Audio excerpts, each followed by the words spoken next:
안녕하십니까. 한걸음TV 권혁찬입니다. 오늘은 들키는 것이 부끄럽습니까? 에 대해서 함께 이야기 나누겠습니다. 삶에는 두 가지 자세가 있습니다. 모르는 것이 부끄러운 자세가 있고, 모르는 것을, 들키는 것을 부끄러워하는 자세가 있습니다.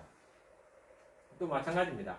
잘못하는 것을 부끄러워하면서 살아가는 사람들이 있습니다.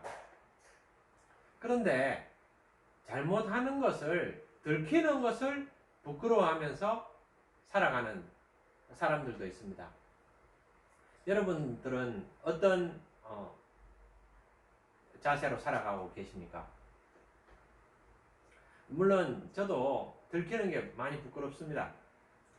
그런데 그것보다 더 부끄러운 게 있다는 것을 깨달았습니다. 내가 모르는 것이 부끄럽다. 제가 이것을 스스로에게 자주 이야기했습니다.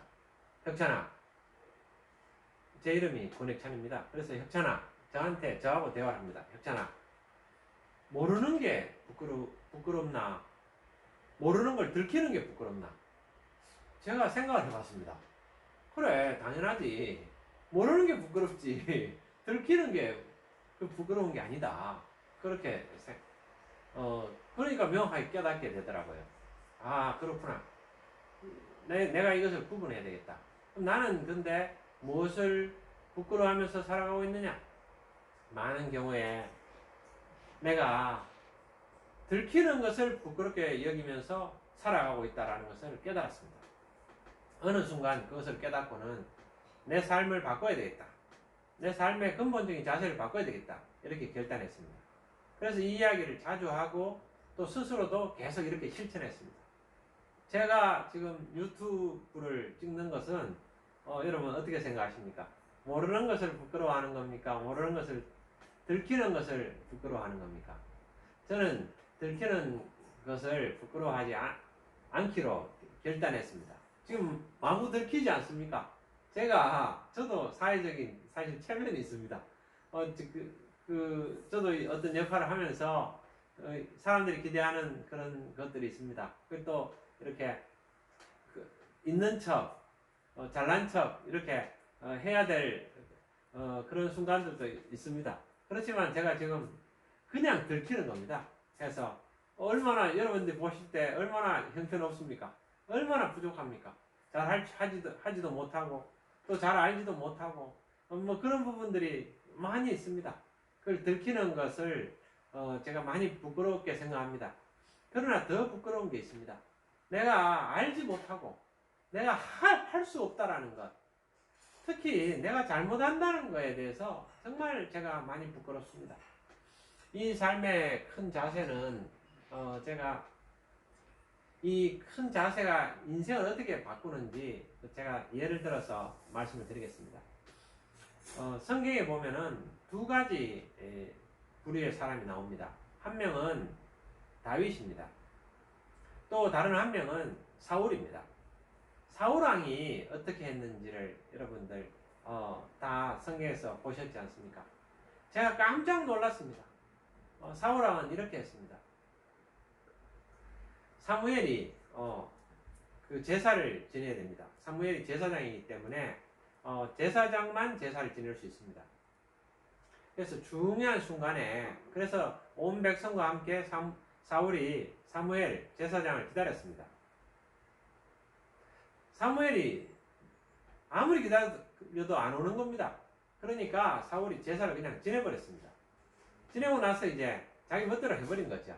왜 그러냐면 이제 백성들이 자꾸 흩어지고 백성들이 마음이 떠나갈까봐 백성들한테 잘 보이려고 백성들의 마음을 잡으려고 그냥 자기가 해서는 안 될 짓을 해버린 겁니다. 그때 이제 사무엘이 나타났습니다. 그래서 사무엘이 왜 이렇게 했느냐? 그러면서 아주 무서운 이야기를 합니다. 하나님이 사울왕을 버렸다. 얼마나 놀라운 이야기입니까? 하나님이 전능자가 나를 버렸다는 겁니다. 그러면 어떻게 해야 됩니까? 그 자리에서 꿇어 엎드려서 살려달라고 잘못했다고 회개를 해야 되죠.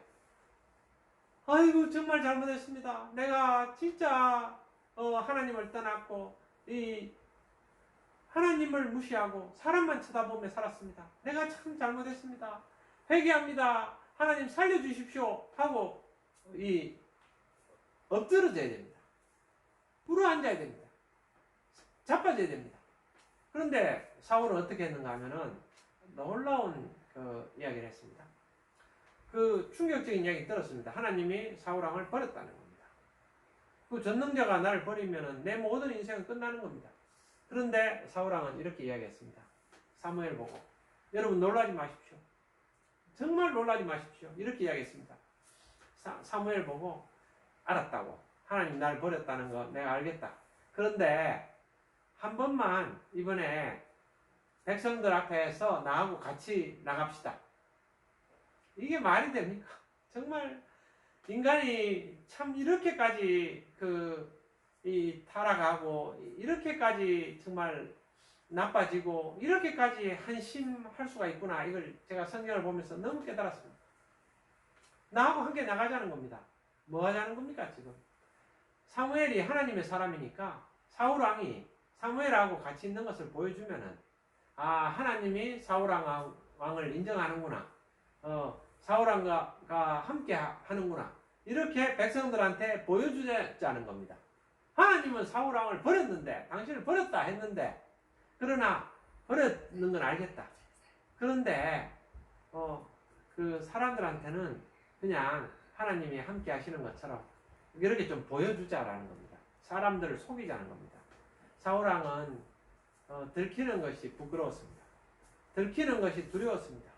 그래서 사울 왕은 자기가 하나님한테 버림받는 것, 하나님한테 야단맞는 것보다도 하나님이 어떻게 생각하시느냐 이것보다도 사람들이 어떻게 보느냐에 대해서 그거에 집중하면서 살았습니다. 그래서 그냥 비참하게 이렇게 멸망하게 된 것입니다. 반면에 어떻습니까? 다윗이 범죄를 저질렀습니다. 다윗이 큰 죄를 지었죠. 그때 이제 나단 선지자가 옵니다. 나단 선지자가 이야기를 합니다. 한 과부가 양이 한 마리 있었는데 그 과부는 그걸 자식처럼 그렇게 키웠다. 그런데 그 옆에 부자가 있었습니다. 그 부자가 있었는데 부자가 손님이 찾아왔어요. 그런데 자기 집에 있는 걸 가지고 대접을 하려니까 아까운 겁니다. 그래서 그 과부가 아들처럼 아끼는 양을 뺏어와가지고 그 양을 죽여서 잡아가지고 요리를 해가지고 자기 손님을 대접을 하는 겁니다. 그랬더니 다윗 왕이 막 화를 냅니다. 이런 나쁜 놈이 있느냐? 이런 놈은 죽여야 된다. 죄송합니다. 그래서 다윗이 막 화를 냈습니다. 그랬더니 나단 선지자가 이야기합니다. 당신이 바로 그 사람이요. 얼마나 참 그 선지자의 패기가 대단하지 않습니까? 왕한테 당신이 그 나쁜 놈 아닙니까? 딱 이렇게 이야기했습니다. 들켰죠. 그랬더니 다윗이 어떻게 이야기했습니까? 다윗이 그 자리에서 엎드러져 가지고 하나님한테 죄를 지었다고 잘못했다고 회개를 했잖아요. 다윗이 정말 크게 회개를 했습니다. 다윗은 왕의 체면을 생각하지 않고 하나님을 생각했죠. 사람을 바라보는 사람이 있고 그래서 들킬까봐 두려워하는 사람들이 있습니다. 그런데 하나님은 어떻습니까? 하나님은 항상 계시고 하나님은 모든 것을 다 아시지 않습니까? 그래서 저도 두 가지 자세가 있는 것 같습니다. 사람들을 볼 때는 잘하고 이렇게 거룩한 척하고 또 잘하는 척하고 또 그리고는 사람이 보지 않으면 죄를 짓고 또 모르는 것들 막 이렇게 그런 것들을 드러내며 살고 있습니다. 그것은 다른 말로는 이렇게 이야기하는 겁니다. 하나님은 안 계시다. 하나님은 없다. 이렇게 부인하는 거와 똑같죠. 만약 하나님이 있다면은 그렇게 살 수는 없는 거죠. 그래서 그런 부분들에 있어서는 우리 삶의 자세가 다윗 왕과 사울 왕은 완전히 달랐습니다. 큰 차이가 있었던 것이 바로 그겁니다. 제가 보니까. 그러니까 하나님께서는 다윗 왕을 사랑하셨어요. 너무 사랑하셔가지고 다윗 왕 아들이 솔로몬이 죄를 지었어요. 그랬는데 그래서 이스라엘 나라를 유대하고 이스라엘로 나누려고 하시다가 다윗이 섭섭할까봐, 다윗은 그때 죽었어요. 이미 죽었지만 하늘나라에 있었죠. 다윗 왕이 섭섭할까봐 그 아들 때는 안 나누고 나라를 그 손자 때 나눴습니다. 어떻게 아느냐고요? 하나님이 성경에서 이야기하셨잖아요. 이거 나라를 나눠야 되겠는데 하나님 그렇게 하시려고 하시다가 다윗 왕을 생각하셔가지고 나의 사랑하는 다윗이 섭섭하겠구나. 그래서 그 아들 때는 안 나누고 손자 때 그걸 나라를 나눴습니다. 왜 그렇게 사랑하셨습니까? 다윗이 또 하나님을 사랑했고 하나님이 다윗을 사랑했습니다. 우리는 들키는 것을 부끄러워하지 말고 모르는 것을 부끄러워하고 잘못하는 것을 부끄러워하면서 살아가야 됩니다. 제가 이제 좀 이야기가 길었습니다. 그래서 이 부분에 대해서는 몇 번 같이 좀 여러 가지 이 안에 많은 이야기들이 있습니다. 삶을 만일 들키는 것을 사람의 시야에서 벗어나서 그것을 초월해서 살아나가게 되면은 편해집니다. 그래서 다윗이 하나님 앞에서 막 춤추다가 이렇게 막 옷도 벗겨지고 막 하체도 드러나고 그랬지 않습니까? 그래서 사울왕 딸이 미갈이 다윗의 아내가 됐잖아요. 그럼 미갈이 뭐라 그랬습니까? 당신은 채통이 왕이 돼서 채통머리 없이 또 옷도 막 흘러내리고 하는데 그 춤추고 그렇게 하느냐고 다윗왕한테 그랬잖아요. 다윗이 뭐라 그랬습니까? 내가 하나님 앞에서 내가 그러는 거다. 그렇지만 내가 인간한테는 너한테는 무시 안 당하겠다. 그랬어요. 그래서 자식이 없었다는 거죠. 그렇지 않습니까? 다윗은 사람을 바라보지 않았어요. 하나님만 바라보고, 하나님 보고 이렇게 기뻐하고, 하나님 바라보면서 열심히 노력하고, 그렇게 살았습니다. 저는 사울왕처럼 살기 싫습니다. 다윗왕처럼 살고 싶습니다. 때로는 안 될 때도 많고, 제가 부족할 때도 많지만은, 그러나 항상 마음속으로 외웁니다. 들키는 것이 부끄러운 것이 아니고, 모르는 것이 부끄러운 거다. 잘못하는 것을 들키는 것이 부끄러운 것이 아니고 잘못하는 것이 부끄러운 거다. 그래서 우리가 TV에 보면은 그거 나오지 않습니까? 멀쩡하게 다 그냥 나쁜 짓 하다가 TV를 이제 어떻게 합니까? 카메라를 들이대면은 막 머리를 숙이고 이렇게 하지 않습니까? 잘못하는 것보다 들키는 것이 부끄럽다. 그렇게 하면서 세상 사람들은 다 그렇게 살아가고 있습니다. 모르는 것을 안 들키려고 한평생 노력하다가 알지도 못하고 배우지도 못하고 그리고 할 줄도 모르면서 한평생을 그렇게 살다가 그냥 인생을 마무리하게 됩니다.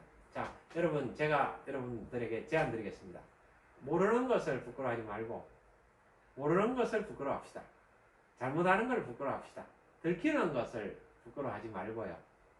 저는 이제 여러분들한테 만일 이 부분에 대해서 제안을 드립니다. 이렇게 하면은 편안해집니다. 삶이 달라집니다. 그리고 하루하루 조금씩 나아집니다. 여러분 구독, 좋아요 부탁드리겠습니다. 감사합니다.